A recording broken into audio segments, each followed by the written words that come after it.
Good evening बच्चों। आप सभी पद परिचय पढ़ रहे थे। पद परिचय के हमने संज्ञा, सर्वनाम और विशेषण के जो टॉपिक थे, जो उनका पद परिचय था, वो हमने पढ़ लिया था। इसके अलावा भी जो बाकी के जो बचे हुए हैं वो हम पढ़ने वाले हैं।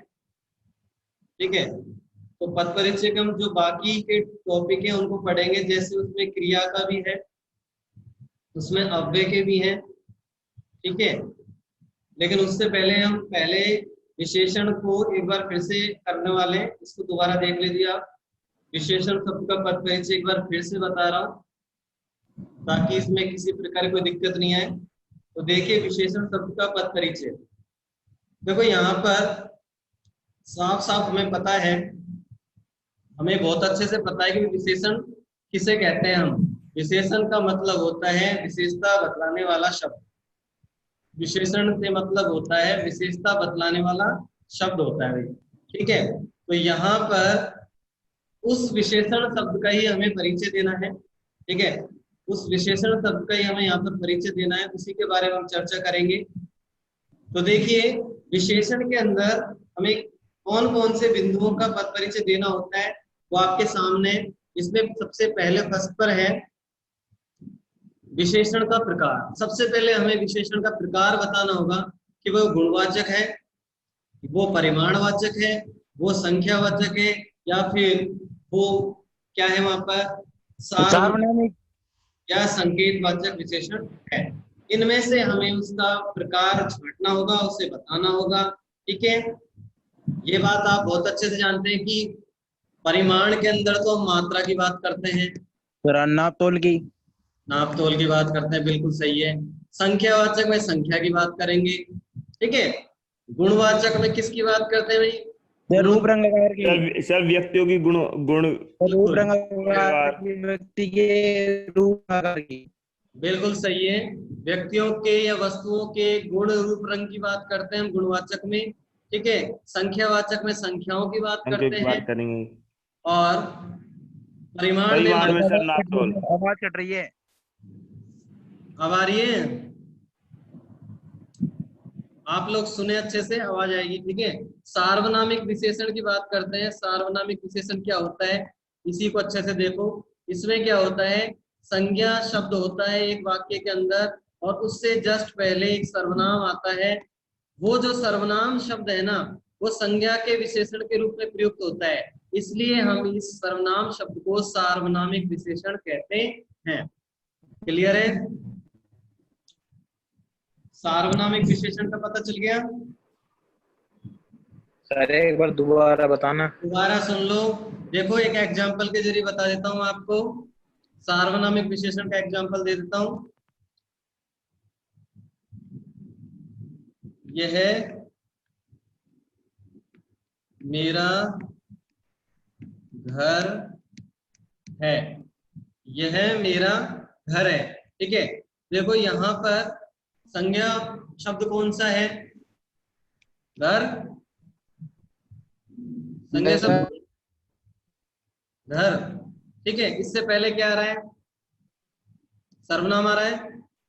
यस सर, मेरा तो ये जो सर्वनाम आ रहा है ना यहाँ पर, ये सर्वनाम ना मान करके हम इसको, अगर हम विशेषण की बात कर रहे हैं तो ये हमारा सार्वनामिक, या फिर हम इसको संकेतवाचक भी कह सकते हैं, ये विशेषण कहलाएगा। यानी सार्वनामिक विशेषण बोलो चाहे इसको, या संकेतवाचक बोलो, ये वो कहलाएगा, न कि सर्वनाम। ठीक है, ये जो यह दे रखा है ये हमारा सर्वनाम कहलाएगा। आगे बात समझ में? अरे हाँ या ना? Yes sir. अच्छा, अगर सर्वनाम का ये है तो सर्वनाम का भी कौन सा है ये प्रकार? सर्वनाम बताया था ना मैंने, जब सर्वनाम का पद परिचय बताया था तब। तो ये कौन सा है सर्वनाम का? सर निश्चय निश्चय निश्चयवाचक, बिल्कुल सही आंसर है। ठीक है, क्योंकि इससे निश्चितता का प्रकट हो रहा है कि घर के बारे में बता रहे कि वो वास्तव में मेरा घर है, तो निश्चितता की बात हो रही है, तो निश्चयवाचक है। तो आपको तो कुछ नहीं देखना, यदि सेंटेंस के अंदर संज्ञा से जस्ट पहले कोई सर्वनाम शब्द है और वो विशेषण के रूप में आ रहा है, यानी कि वहां पर विशेषण की बात की जाए, विशेषण पूछा जाए, तो हमें क्या लिखना है, वहां पर सार्वनामिक के संकेतवाचक विशेषण लिखना होगा। क्लियर है सभी को? Yes. Yes sir. Yes sir. अब देखो, अब दूसरा बिंदु क्या है, इसमें अवस्था। अवस्थाएं कितनी होती है, विशेषण की 3 अवस्थाएं होती हैं। जो हम इंग्लिश में डिग्रीज पढ़ते हैं वही हिंदी में अवस्था कहलाती है। इसमें पहली अवस्था तो होती है मूल अवस्था, ठीक है। दूसरी अवस्था होती है उत्तरावस्था और तीसरी अवस्था होती है उत्तमावस्था। ये जो मूल अवस्था होती है, ये जो मूल अवस्था होती है ना, इसमें तो हम एक व्यक्ति या एक वस्तु की बात करते हैं।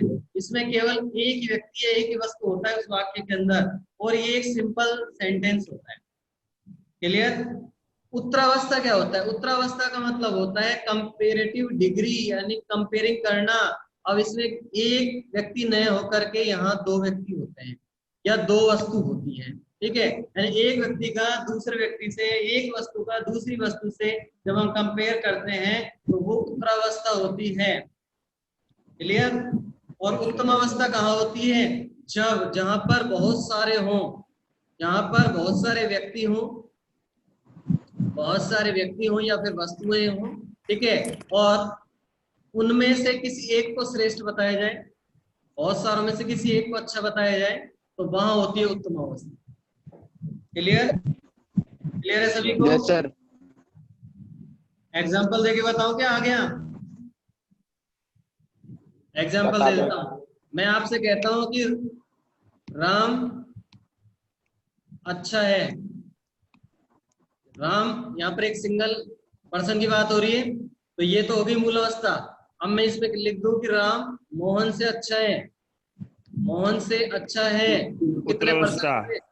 2 हो गए, तो उत्तरावस्था। और मैंने कह दिया Yes, कि sir. राम सारी कक्षा में अच्छा है, यानी सारी कक्षा या पूरी कक्षा, पूरी कक्षा में बहुत सारे उत्तमावस्था। बच्चे होते हैं और उसमें से राम को अच्छा बताया जा रहा है, तो ये हो गई उत्तम अवस्था। क्लियर? अब देखो, तीसरा बिंदु है लिंग, जिसके बारे में आपको पता ही है। लिंग यस सर। छांट सकते हो आप, वचन छांट सकते हो आसानी से। और 5वां नंबर है विशेषते, ये वह उसके साथ संबंध। विशेषते क्या होता है मैंने आपको बता दिया था। विशेषते का मतलब होता है जिसकी विशेषता बताई जाए, चाहे वो व्यक्ति हो चाहे वो वस्तु हो, ठीक है, वो विशेषता कहलाता है। फिर बता देता हूँ एक एग्जाम्पल देकर। ये आपके सामने हमने एक काल्पनिक पेड़ बना लिया, है या ना? Yes sir. Yes sir. अब मैं कहता हूं कि वृक्ष वृक्ष हरा है या वृक्ष की पत्तियां हरी हैं, हम ऐसे कह सकते हैं। तो देखो यहाँ पर हरा जो है ना, ये तो विशेषता है उसकी, तो ये तो हो गया विशेषण, है ना? Yes sir. ये तो हमारा विशेषण हो गया, ठीक है। और किसकी विशेषता है ये? वृक्ष की है, ठीक है। ये वृक्ष की विशेषता है, तो वृक्ष हो गया हमारा विशेषण। क्लियर? क्लियर है सभी को? सर एक बार रिपीट करना। दोबारा सुनो। Yes, देखो sir. मैंने यहाँ पर एक वृक्ष बनाया, ठीक है, फॉर्मेलिटी के तौर पर काल्पनिक। अब ये जो वृक्ष का रंग, ये पत्तियों का रंग कैसा है? हरा है, ठीक है। मैं कह रहा हूँ कि वृक्ष की पत्तियां हरी हैं या वृक्ष हरा है, ठीक है। तो यहाँ पर हरियाली की जो बात हो रही है, जो हरा शब्द है वो तो क्या है? विशेषता है। आया? विशेषता है ना भाई? Yes sir. तो Yes, sir. वो तो जो विशेषता होती है वो तो विशेषण होता है, ठीक है। और किसकी विशेषता है? ये वृक्ष की है, तो वृक्ष की है ना, तो वृक्ष हो गया हमारा विशेषण। विशेषण। क्लियर? विशेष्य, हाँ विशेष्य। Yes, sir. ये चीज आपको ध्यान रखनी है। ये 5 बिंदु बताने हैं हमको जब हम विशेषण का पद परिचय देते हो। अब देखिए एग्जाम्पल आपके सामने, वीर राम ने सब राक्षसों का वध कर दिया। यहाँ पर एक तो वीर और एक है सब, ये दोनों का परिचय देना है, और ये हम पहचान सकते हैं कि विशेषण शब्द है, ठीक है। तो वीर की बात करें, सब सबसे गुणवाचक। पहले बताना है हमको विशेषण का प्रकार कौन सा है। तो विशेषण का गुणवाचक। प्रकार वीरता के गुण, तो गुणवाचक, ठीक है। वीरता का गुण है यहाँ पर, तो ये हो गया गुणवाचक हमारा। अवस्था, राम कितने हैं? एक राम की तो बात हो रही है भाई, राम जी एक हैं, तो ये होगी मूल अवस्था। मूलावस्था। लिंग है वो, एक वचन भी है, और यहाँ पर जो विशेष है वो राम है, ठीक है, उनके गुण का बोध हो रहा है। Clear? Yes sir. Yes. Yes. Yes, sir. अब देखो सब की बात करते हैं हम। सब यहाँ पर देखो आप, सब क्या है, सब संख्या का बोध करा रहा है, संख्यावाचक विशेषण है। अच्छा, अब संख्यावाचक विशेषण तो है, अब मुझे आप ये बताओ कि ये निश्चित संख्यावाचक है या फिर अनिश्चित संख्यावाचक है। मैंने बताया था आपको, क्या हमें निश्चित पता चल रहा है कि कितनी संख्याएं हैं? सर अनिश्चित है, अनिश्चित। बिल्कुल, यहाँ पर संख्याओं का कंफर्म पता नहीं है कि कितने हैं, इसलिए ये कैसी है, अनिश्चित है। ठीक है, तो हमें अनिश्चित संख्यावाचक भी लिख सकते हैं और संख्यावाचक भी लिख सकते हैं यदि हमें अनिश्चित का पता नहीं हो तो। क्लियर? ओके, अब देखो अवस्था कौन सी है, वही मूल अवस्था रहेगी। Yes sir. वही पुल्लिंग रहेगा यहाँ पर भी, लेकिन वचन बदल जाएगा। क्यों? बहुवचन क्यों हो गया, बताएं। अरे सबका मतलब सर बहुत, सर सर इसमें बहुत सारों की बात करी जा रही है, इसलिए बहुवचन हो सबका गया। मतलब बहुत सारे कैंडिडेट है वहां पर, तो बहुवचन आएगा, सीधी बात है। क्लियर? Yes sir. और विशेष से कौन सा है, बहुत सारे कौन है, बहुत राक्षस। सारे हैं, इसलिए सर कौन बहुवचन आ गया। कौन है, बहुत सारे राक्षस। राक्षस। तो यस ये सर। हो गया हमारा विशेष। क्लियर? तो यस ऐसे सर। ऐसे हम यस विशेषण सर। का पद परिचय देंगे। इसके बाद मैं आगे बढ़ता हूँ और अब हमारा क्रिया का आएगा। ठीक है, क्रिया की बात करेंगे हम, उसको देखो आप, क्रिया शब्द का पद परिचय। अब देखो क्रिया के बारे में आप जानते हो क्या, नहीं जानते? नहीं जानते तो चलो मैं बता देता हूँ दोबारा, क्रिया किसे कहते हैं। देखो, जब हम कोई भी काम करते हैं तो वो क्या होता है, क्रिया होता है। हाँ या ना? Yes sir. आप पढ़ रहे हो तो ये क्रिया है, मैं पढ़ा रहा हूँ तो ये क्रिया है, आप पूछ रहे हो यस तो क्रिया सर। है। संस्कृत में जिनको हम धातु कहते हैं, संस्कृत हमने 10th में पढ़ी है, जिनमें धातु जो होते हैं, धातु रूप, वो हिंदी में क्रिया होती है। क्लियर? जैसे यस जैसे हंस धातु होती है तो हंसना हो जाता है क्रिया, क्री धातु होती है तो करना हो जाता है। ठीक है, और लिख धातु तो लिखना हो जाता है, ऐसे। तो क्रिया की परिभाषा की अगर हम बात करें, पेपर में परिभाषा नहीं पूछी जाएगी, ध्यान रखना। क्रिया की कोई परिभाषा नहीं पूछने वाला आपसे, सिर्फ आपसे बिंदु पूछे जाएंगे, भाई कौन कौन से बिंदु आते हैं इसके अंतर्गत। क्लियर? तो देखो क्रिया की परिभाषा फिर भी मैं बता देता हूँ। जब किसी व्यक्ति के द्वारा कोई कार्य किया जाता है, ठीक है, तो वो क्रिया होती है, यानी कि काम को करना ही क्रिया है। अब बात करते हैं कि भाई इसमें कौन कौन से बिंदु हैं जो हमें इसके अंदर जानने हैं। तो देखो सबसे पहले तो वही चीज है, क्रिया का प्रकार ही जानेंगे ना हम, आए ना? Yes sir. Yes sir. अब क्रिया के प्रकार है ना, वैसे तो काफी क्रियाएं होती है, लेकिन हमें जो मेन क्रिया है, मैंने आपको बताया भी था कि आप क्रिया वाला वो देख लेना। बहुत अच्छे बच्चे होंगे जिन्होंने देख लिया होगा, जिन्होंने नहीं देखा वो देख लेना। क्यों देख लेना?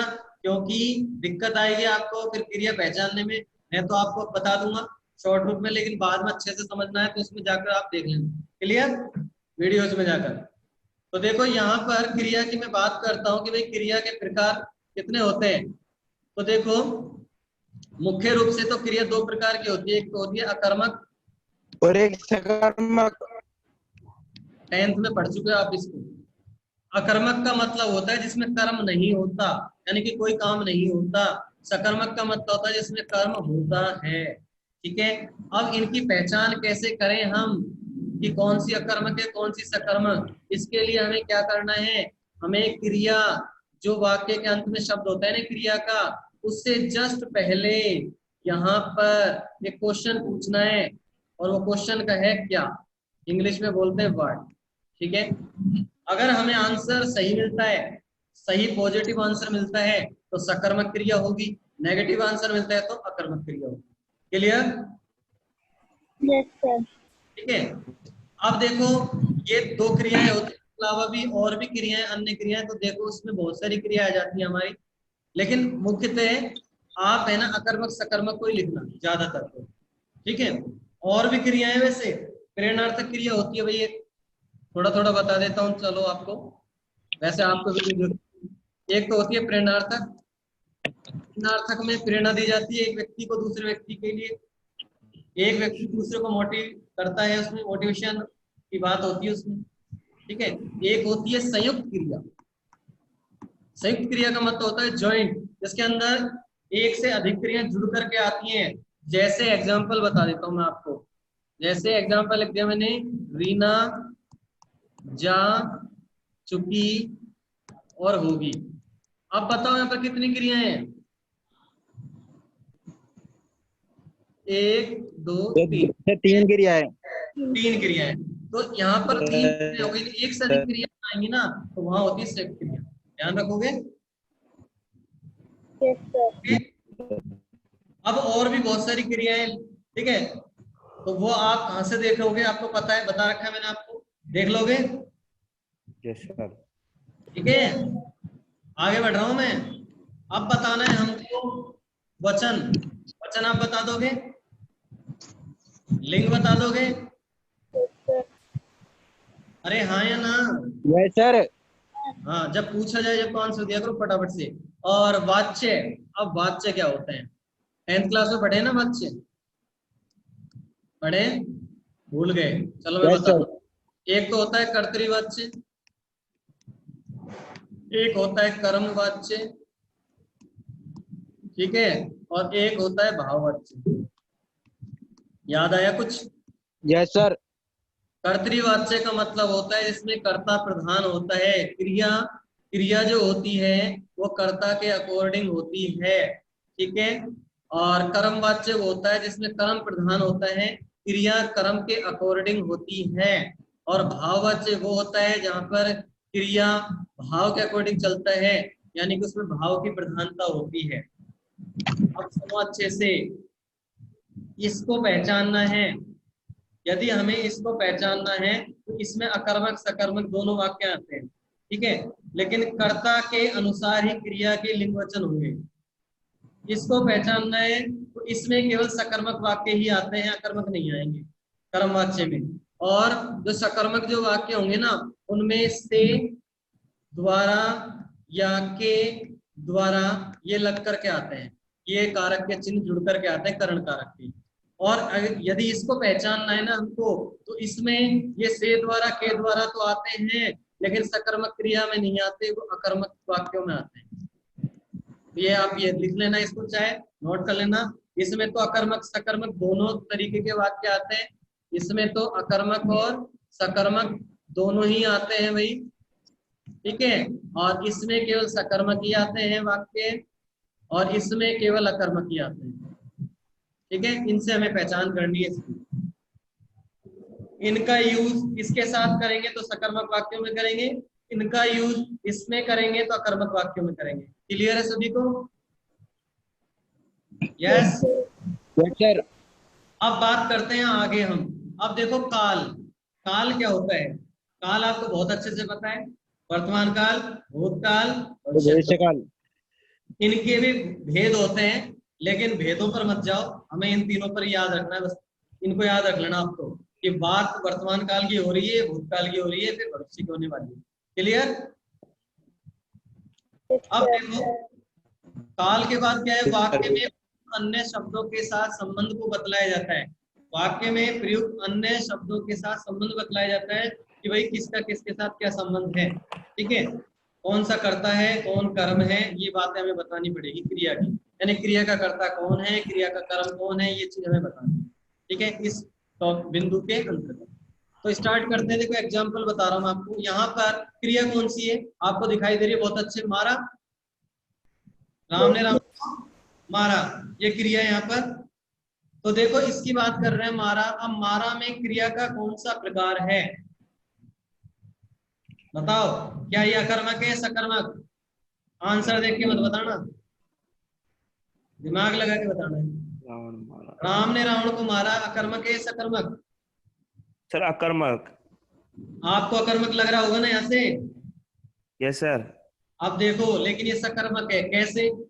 जिन बच्चों ने 10th क्लास में कारक पढ़े ना अच्छे से, कारक, वो पहचान जाएंगे क्यों है सकर्मक। और जिन्होंने नहीं पढ़े तो वो अकर्मक ही कहेंगे इसको। भाई कर्ता ने और कर्म को, कर्म जो कारक होता है ना दूसरे नंबर पर, उसका चिन्ह क्या होता है? को। को होता है ना। को दिखाई दे रहा है कि यहाँ पर दिखाई देगा को? यस किसके सर। साथ है? रावण के साथ। तो रावण को, ये इसमें रावण क्या है? कर्म है, क्लियर? यदि हमें आंसर सही नहीं मिले, कोई दिक्कत नहीं मिले, लेकिन कोचिन लगकर मिल रहा है ना, कोचिन हमें किसी प्राणी वाचक शब्द के साथ दिखाई दे गया तो समझ जाओ वहां पर भी कर्म कारक होगा, यानी कि वो सकर्मक है। क्लियर? ओके, तो देखो यहाँ पर ये हमारा सकर्मक क्रिया हो गई। पता है आपको राम है तो पुल्लिंग, एक वचन है। अब कर्ता प्रधान वाक्य है ये, तो क्या हो गया ये कर्तृवाच्य। ठीक है, काल कौन सा है? भूतकाल में मारा था, भविष्य में थोड़ी मारने वाला है, नहीं ना? No sir. और अब क्रिया का अन्य शब्दों के साथ संबंध बताना है हमको।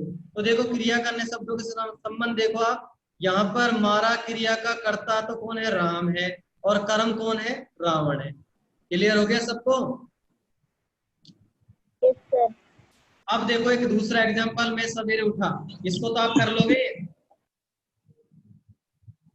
क्रिया कौन सी हो गई? अब भाई उठा। इधर देखो, उठा है ना, उठा क्रिया है नहीं हमारी। Yes sir. इससे मैंने सवाल किया, क्या आंसर क्या मिला मुझे? क्या क्या उठा? क्या उठा? क्या उठा का आंसर नहीं मिल रहा मुझे यहाँ से। मुझे यहाँ यस से सर। कौन उठा का आंसर मिल रहा है। कौन उठा? Yes sir. मैं उठा। कौन उठा भाई? मैं उठा था, लेकिन यहाँ पर हमें क्या का आंसर चाहिए था? सही, मैं कि कौन का। तो यहाँ पर सकर्मक। क्या हो गए? अकर्मक। बिल्कुल सही है आपका। ठीक है, वचन और पुल्लिंग और वचन एक वचन वही कर्तृवाच्य है, भूतकाली है। ठीक है, और उठा जो क्रिया है ना, उसका कर्ता कौन है? मैं, आपको पता ही है, कर्ता स्टार्टिंग होता है। और कर्म अन्वतीय, कर्म अन्वतीय का मतलब यहाँ पर कर्म नहीं दे रखा। क्लियर? Yes sir. आगे बढ़ते। अब देखिए बोलिए। आगे, अब अव्यय शब्दों का परिचय आएगा। और अव्यय के 4 प्रकार थे, मैंने आपको बताए थे ना। अव्यय 4 प्रकार के होते हैं, क्रिया विशेषण, संबंध बोधक, समुच्चय बोधक और विस्मयादि बोधक। तो उनका परिचय देख लेते हैं फटाफट से। देखो अव्यय शब्द, सबसे पहले अव्यय कहते किसे हैं, ये देखो आप, अव्यय कहते किसे हैं? अव्यय शब्द चूंकि लिंग वचन कारक आदि से प्रभावित नहीं होता है, यानी कि अव्यय पर कोई परिवर्तन नहीं पड़ता उनका। यानी अव्यय एक ऐसा शब्द होता है जिस पर न तो लिंग का फर्क पड़ता है, न वचन का कोई फर्क पड़ता है, नहीं कारक चिन्हों का कोई फर्क पड़ता है। ऐसा होता है अव्यय शब्द। अतः इनके पद परिचय में केवल अव्यय शब्द के प्रकार, उसकी विशेषता या संबंधी बताया जाता है। मतलब समझ में आया? इस लाइन का मतलब समझ में आया भाई? अव्यय में लिंग वचन का और कारक विभक्ति का तो प्रयोग होता नहीं है, नहीं होता बिल्कुल भी यस नहीं सर। होता ना। Yes sir. Yes sir. अब जब उनका प्रयोग ही नहीं होता, कोई प्रभाव ही नहीं पड़ता, तो हम उनका है ना पद परिचय भी नहीं देंगे, उनके बारे में बताएंगे भी। तो ये हमारे 3 टॉपिक तो वैसे खत्म हो गए, इसके 3 बिंदु खत्म। अब ओके सर। बताना क्या है फिर हमें? यदि हमें अव्यय का कोई परिचय देना तो फिर बताना क्या है? एक तो सिर्फ प्रकार बताना है जो आप सब में बताते हो, ठीक है, और एक उसका है ना विशेषता या अन्य शब्दों के साथ संबंध बताना है। ठीक है, क्लियर? यानी एक तो पहले नंबर का बिंदु बताना है और एक 5वें नंबर का बिंदु बताना है। सब में 5-5 बता रहे हैं ना हम? Yes sir. 5 बताए थे, सर्वनाम में भी, विशेषण में भी, क्रिया में भी, आया ना? Yes sir. अब इसमें हमें सिर्फ पहला बताना है, 5वें बिंदु, पांच बताना बीच है। के छोड़ देने तीनों। तो अब स्टार्ट करते हैं। पहला क्रिया विशेषण अव्यय, पहला प्रकार है अव्यय का क्रिया विशेषण। अब इसमें हमें क्रिया विशेषण का भेद बताना है। अब क्रिया विशेषण के भी 4 भेद होते हैं। एक तो होता है रीतिवाचक, एक होता है स्थानवाचक, एक होता है कालवाचक और एक होता है परिमाणवाचक। अब आपकी देखो, आवाज कट रही है। क्या बोल रहे हो? सर 4 आवाज कट प्रकार रही थी होते बीच हैं। बीच में। देखो रीतिवाचक मैं बता देता हूँ इनके बारे में थोड़ा। रीतिवाचक किसे कहते हैं? रीतिवाचक के अंदर रीति नियम के अनुसार शब्द आते हैं, जो प्राचीन काल से कोई नियमबद्ध शब्द चल रहे हैं या रीतिबद्ध कोई शब्द चल रहे हैं तो वो आएंगे इसमें। ठीक है, जैसे यहाँ पर आपके सामने मैंने लिख दूं अचानक, एक शब्द लिख दिया मैंने अचानक, मैंने लिख दिया धीरे धीरे, मैंने लिख दिया धीरे धीरे। ठीक है, तो ऐसे शब्द किस में आते हैं? ऐसे शब्द आते हैं रीतिवाचक। क्लियर है? स्थानवाचक में कैसे शब्द आते हैं? स्थानवाचक में स्थान का प्रदर्शन करने वाले अव्यय शब्द आते हैं। जैसे मैं लिख देता हूं यहाँ, वहाँ। जगह का नाम नहीं लिखना है, जगह को शो करना है सिर्फ। ध्यान रखना, जगह का नाम नहीं लिखना है, जगह को सिर्फ शो करना है, जैसे यहाँ वहां, इधर उधर, इधर उधर, ठीक है, आगे पीछे, ऊपर नीचे, तो ठीक है, ऐसी शब्द बताने हमें स्थानवाचक के अंदर। क्लियर? Yes sir. कालवाचक। कालवाचक में समय का बोध कराने वाले अव्यय शब्द आते हैं, जैसे मैंने कह दिया अब, मैंने लिख दिया कब, मैं बोल दूं जब, मैं बोल दूं परसों, कल, तो ये सारे शब्द क्या है, समय का प्रदर्शन कर रहे हैं, समय को बतला रहे हैं यहाँ पर, तो ये सभी कालवाचक अव्यय हैं। क्लियर? Yes sir. उसके बाद है परिमाणवाचक। परिमाणवाचक आप जानते हो परिमाण क्या होता है, मात्रा नाप तोल, ठीक है, मात्रा नाप तोल को प्रदर्शित करने वाले अव्यय शब्द परिमाणवाचक अव्यय शब्द कहलाते हैं। इसके एग्जांपल बता देता हूं मैं आपको, जैसे मैं लिख देता हूं यहाँ पर अधिक, ज्यादा, थोड़ा सा, थोड़ा सा, अल्प, ठीक है, तो ऐसे शब्द आएंगे ना जहां पर भी, वो होंगे परिमाणवाचक। तो ये इसके क्रिया विशेषण के 4 प्रकार हैं या 4 भेद हैं, इनके बारे में हमें बताना होगा, इनकी डिटेल देनी पड़ेगी हमें अगर क्रिया विशेषण का परिचय बताना है तो। क्लियर? और देखो एग्जाम्पल पर आ जाते हैं। एग्जाम्पल यहाँ पर, मैं भीतर बैठी थी और बच्चे धीरे धीरे पढ़ रहे थे। अब इसमें एक तो भीतर और एक है धीरे धीरे, इन दोनों में परिचय बताना है। ये दोनों ही अव्यय शब्द हैं, और अव्यय में भी कौन सा अव्यय है, ये क्रिया विशेषण है। अव्यय में भी कौन सा अव्यय है, ये क्रिया विशेषण अव्यय है। तो देखो भीतर की बात करता हूं, तो भीतर में क्रिया विशेषण अव्यय है, लेकिन कौन सा? स्थानवाचक, क्योंकि स्थान की बात हो रही है, ठीक है। और बस एक पहला पॉइंट बता दिया हमने, अब 5वां पॉइंट बता देते हैं, यानी कि संबंध बता देते हैं। बैठने क्रिया का स्थान की विशेषता बताई गई है यहाँ पर। बैठना जो क्रिया है ना यहाँ पर, इसके स्थान की विशेषता बताई गई है। इस तरीके से लिख दो, और कुछ नहीं करना। क्लियर? अब धीरे धीरे का करते हैं, धीरे धीरे का। धीरे धीरे में कौन सा है, मैंने अभी बताया आपको, रीतिवाचक। रीतिवाचक। और क्रिया का संबंध बता दो, यहाँ पर बता दो, पढ़ रहे थे। पढ़ रहे थे क्रिया की रीति की विशेषता है। क्लियर है? Yes sir. अगर मैं आपसे अब एक सवाल पूछूं कि ये जो पढ़ रहे थे, इसमें कौन सी क्रिया है, अगर इसका परिचय देना होता पढ़ रहे थे का, तो कौन सी क्रिया थी?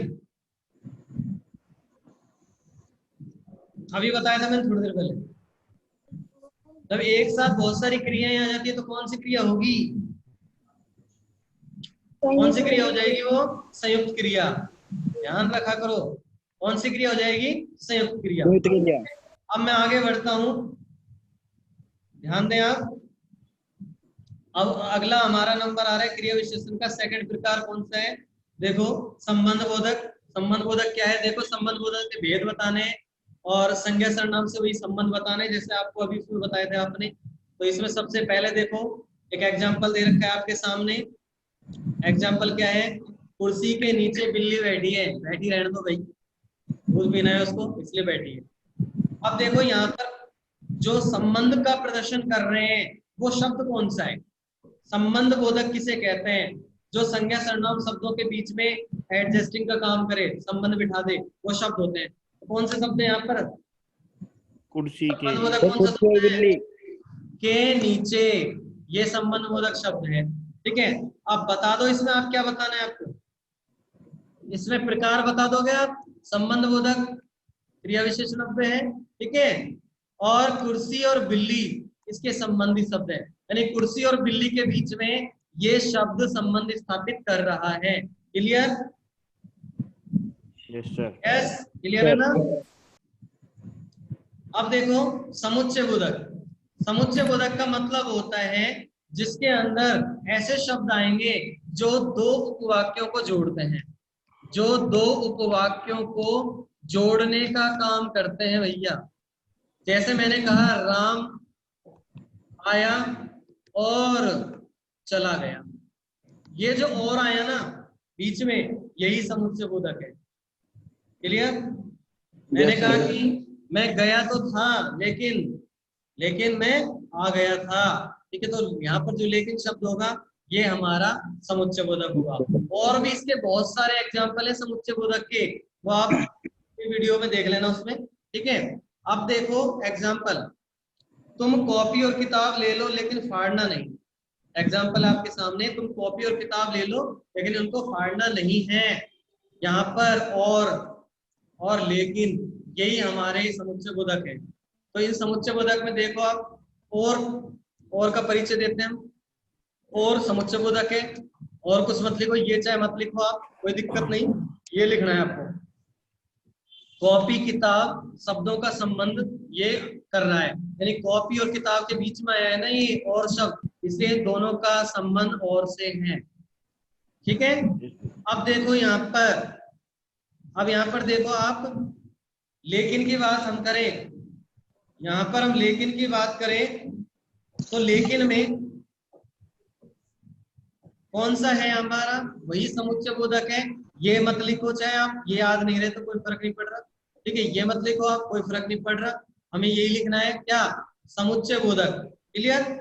और उसके बाद कॉपी किताब, सॉरी, तुम ले लो, इसका संबंध और तथा फाड़ना, इनका संबंध इससे है, क्लियर। अब देखो विस्मयादि बोधक की बात कर लेते हैं। विस्मयादि बोधक सबसे इजी आपको आता भी है। कैसे आता है, क्योंकि इसमें ये चिन्ह लग करके मिलता है हमको, ठीक है। विस्मयादि बोधक का चिन्ह मिलता है किसी भी शब्द के बाद में, तो वो विस्मयादि बोधक का होता है।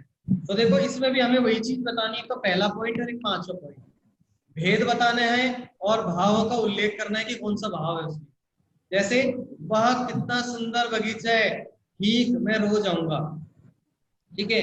अब देखो वह, ये वह में क्या है, विस्मयादि बोधक है, और यहाँ पर भाव क्या है, खुशी का भाव है ना, हर्ष का भाव है, तो वो बताना है और कुछ नहीं करना, ठीक है। हर्ष की बात हो रही है यहाँ पर, ऐसे ठीक, ये विस्मयादि बोधक है, और यहाँ पर स्वीकार बोधक की बात की जा रही है, क्लियर है सभी को। तो ये चीज आपको इसके अंदर बतानी है। अब बताओ कोई दिक्कत, बताइए। हाँ भाई, पर दूसरा संबंध कौन बोधक सा वाला दूसरा, इसमें लिख रहा है देखो, ठीक, ये जो ठीक है ना, का परिचय देना है हमको। तो देखो ये हो गया विस्मयादि बोधक अव्यय, ठीक है। एक पहला पॉइंट तो यही हो गया हमारा। दूसरा क्या है, ये स्वीकार बोधक है, ये स्वीकार बोधक है, भाव इसके अंदर, यानी कि कोई बात स्वीकारी जा रही है, ठीक है, तो स्वीकार करी जा रही है कोई बात, तो उसके लिए शब्द आया ठीक। आगे का समझ में, इनकी अधिक डिटेल आप है ना, मैंने आपको पहले भी बताया, फिर बता रहा हूँ, आप वीडियो देखो, उसमें सारे A to Z सारे एग्जाम्पल है, सारे शब्द दे रखे हैं, इनके बहुत सारे एग्जाम्पल और शब्द दे रखे हैं। आप वहां से उनको स्क्रीनशॉट ले लेना और नोट डाउन कर लेना, क्लियर है ना। यस अब सर। अब देखो आगे क्या है यहाँ पर हमारे सामने। अब इसमें Yes, आगे sir. शायद एग्जाम्पल है आपके लिए, बिल्कुल एग्जाम्पल दे रखे हैं। ये एग्जाम्पल फटाफट से स्क्रीनशॉट लेने हैं आपको, लियो फटाफट स्क्रीनशॉट लो इनका।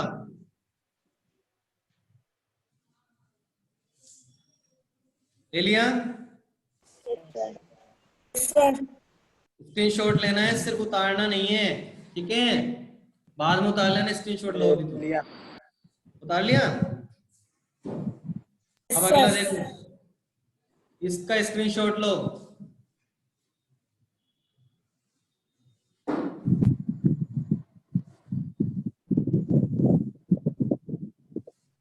ले लिया, Yes, sir.